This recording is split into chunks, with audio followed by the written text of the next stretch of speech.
بسم اللہ الرحمن الرحیم۔ السلام علیکم دوستوں۔ بہت مسائل ہوئے، بڑے معاملات ہوئے، بڑی تکلیفیں دی گئی۔ اپنی گفتگو کو سمیٹتے ہوئے عرض کروں، اتنی تکلیفیں دی گئی اندازہ نہیں کر سکتے۔ کئی سال تک کے غریب نواز ایک درخت کے نیچے اپنی زندگی کو گزارتے رہے۔ آپ نے سنا ہوگا ایک جگہ جا کر کے بیٹھے تو کہا یہاں اونٹ بیٹھنے نہیں دیں گے، پانی بند کر دیا، بہت ستایا، جادو کیا۔ آخری میں یہ کیا، واقعات تو بہت ہیں ان کی زندگی پر، لیکن ایک آخری بات عرض کروں۔ آخری میں یہ کیا کہ وہاں اجمیر شریف کے اندر ایک جنات تھا۔ جنات تو بہت سے تھے، لیکن اس جنات کی خصوصیت یہ تھی، اجمیر شریف کے اس جنات، انا ساگر کے کنارے وہ کھڑا رہتا تھا اور لوگوں سے بات کرتا تھا، لوگ اس کی عبادت کرتے تھے، اس جنات کی عبادت کرتے۔ جب اجمیر شریف کے لوگ ہر جگہ سے ناکام ہو جاتے تو اس جنات کی مدد لیتے۔ اس کا نام تھا سادی دیو، اس جنات کا نام تھا سادی دیو۔ تو سادی دیو کو کہتے تھے کہ چل اب ہماری مدد کر۔ جب وہ چلتا تھا پیر پٹک کے تو زمین کانپنے لگتی، دھمک ہوتی تھی اس کے چلنے سے، سادی دیو کے چلنے سے۔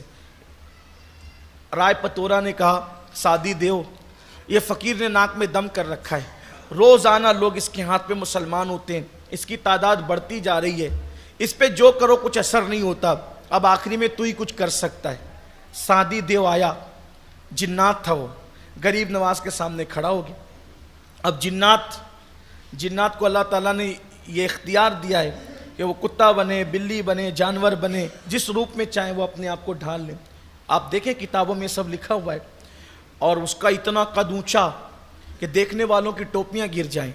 اب وہ کھڑا تھا اور غریب نواز کو کہہ رہا تھا نکلو یہاں سے، اجمیر چھوڑ کے جاؤ، کہیں اور جاؤ، ہندوستان چھوڑ کے کہیں اور جاؤ۔ غریب نواز نے فرمایا میں نہیں جاؤں گا۔ آپ نے فرمایا میں نہیں جاؤں گا کیونکہ میں اپنی مرضی سے نہیں آیا ہوں، میں میرے نانا کے حکم سے آیا ہوں، اللہ اس کے رسول کے حکم سے آیا ہوں، میں یوں ہی نہیں جاؤں گا۔ تو اس نے کہا اگر نہیں جائے گا تو میں تجھے مار ڈالوں گا، مسل دوں گا اپنی انگلیوں کی چٹکیوں میں تجھے۔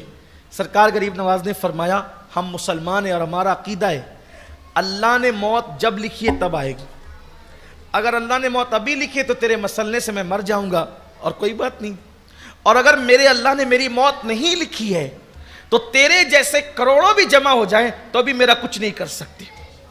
یہ مسلمان کا عقیدہ ضروری ہے کہ اللہ موت لکھ دے تو آدمی بیٹھے بیٹھے بھی مر جائے، موت کا وقت آ جائے تو کھاتے کھاتے بھی مر جائے، موت کا وقت آ جائے تو سوتے سوتے بھی مر جائے، اور موت کا وقت نہیں آئے تو پوری دنیا بھی مل کر کے مارنا چاہے تو نہیں مار سکتی۔ موت کا ایک وقت متعین اور مقرر ہے، اس لیے موت سے مت ڈرا کرو، موت وقت پر آئے گی، نہ ایک سیکنڈ پہلے آئے گی نہ ایک سیکنڈ بعد میں آئے گی، اس کا جو ٹائم ہے وہ آئے گی۔ اور اگر موت سے بچنے کے لیے مضبوط قلعوں میں جا کر بھی چھپو گے تو قرآن کہتا ہے اینما تکونوا یدرککم الموت ولو کنتم فی بروج مشیدہ، اگر تم مضبوط قلعوں میں جا کر کے چھپ جاؤ گے تو بھی تمہیں موت وہاں پر آ کر رہے گی۔ موت سے مت ڈرو، موت اپنے وقت پر آئے گی۔ بہانہ ہے سب، ایکسیڈنٹ ہو گیا تو مر گیا، بخار آیا تو مر گیا، کورونا ہوا تو مر گیا، فالج ہوا تو مر گیا، اٹیک آیا تو مر گیا، یہ سب بہانے ہیں۔ اللہ نے بلایا تو مر گیا، یہ بات اصل ہے، اللہ نے بلایا تو ورنہ کیا مرتا۔ کئی ایسے لوگ ہیں پوری اتڑی باہر پڑی ایکسیڈنٹ کے بعد لیکن بچا ہے، وہ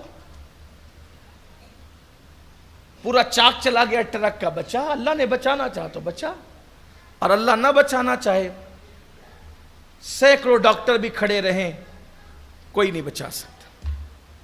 موت وقت پر آئے گی، اتنا یاد رکھنا، اس لیے موت کا ڈر نکال دو دل سے۔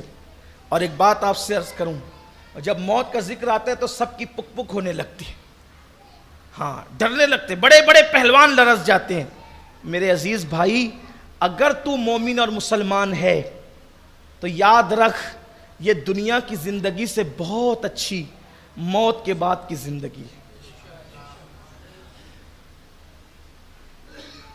50x50 کے گھر میں رہتے ہیں ہم، کئی فیملی رہتی ہے، قبر اتنی بڑی ہے جہاں تک نظر جائے وہاں تک قبر ہی قبر ہے، کشادہ ہے، بہت دکھنے میں چھوٹی سی ہے، 2 گز زمین ہے، لیکن اگر تم ایمان والے ہو تو مشرق سے لے کے مغرب تک تمہاری قبر کشادہ ہے.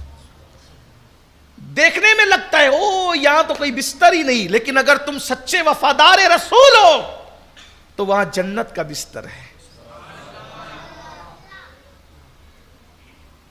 بس شرط اتنی ہے کہ کوئی نبی کا وفادار ہو, کوئی ایمان والا ہو, سچا مومن ہو. قبر کی زندگی بہت خوبصورت ہے, اور اس سے زیادہ خوبصورت پھر انشاءاللہ جنت کی زندگی.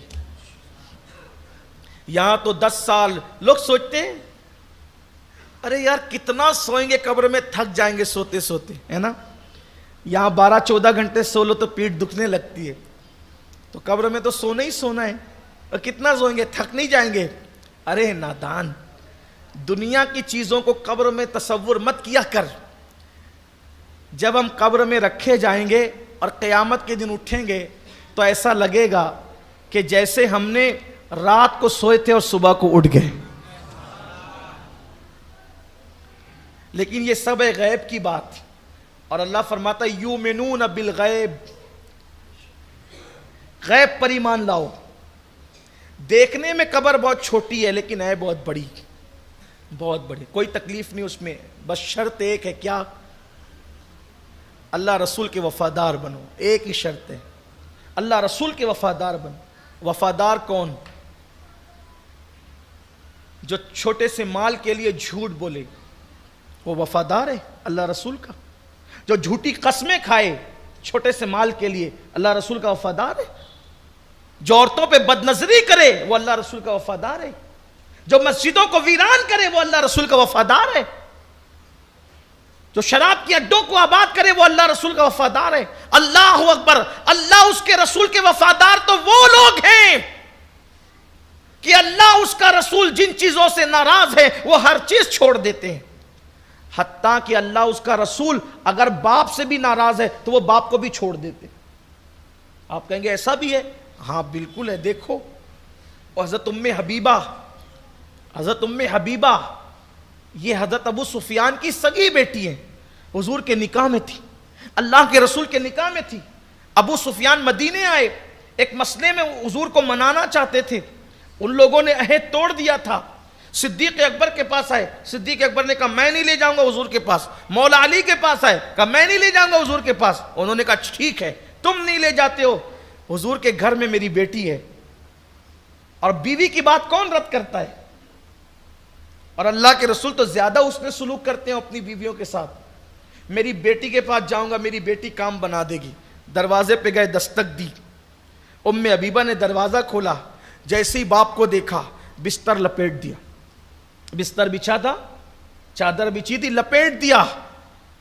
ابو سفیان کہنے لگے بیٹی بہت دنوں کے بعد آیا ہوں اس لیے تو نے مجھے پہچانا نہیں؟ بہت دنوں کے بعد آیا اس لیے تو نے مجھے, میں تیرا باپ ابو سفیان ہوں. ام حبیبہ نے کہا باپ کو کون بھول سکتا ہے ابو سفیان, باپ کو کون بھول سکتا ہے, جانتی ہوں تو میرا باپ ہے.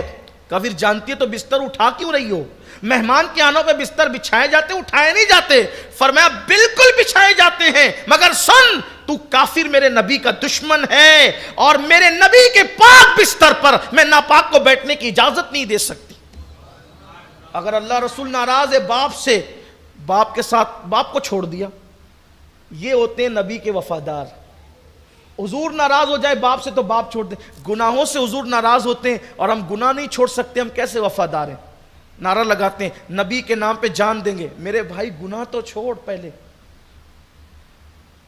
جان دینے کی بات ابھی نہیں ہے, ابھی تو پہلے گناہ چھوڑنے کی بات ہے. ابھی تو داڑھی اپنے چہرے پہ چھوڑ دے, بال کو چھوڑ دیں, معافی دے دو ان بالوں کو جو منڈا منڈا کر گٹروں میں پھینک. ویڈیو کو لائک اور شیئر کر دو. چینل پر نئے ہو تو سبسکرائب کر کے بیل آئیکن ضرور دبا دو تاکہ آپ کو ہماری ہر آنے والی ویڈیو کا نوٹیفیکیشن مل جائے گا.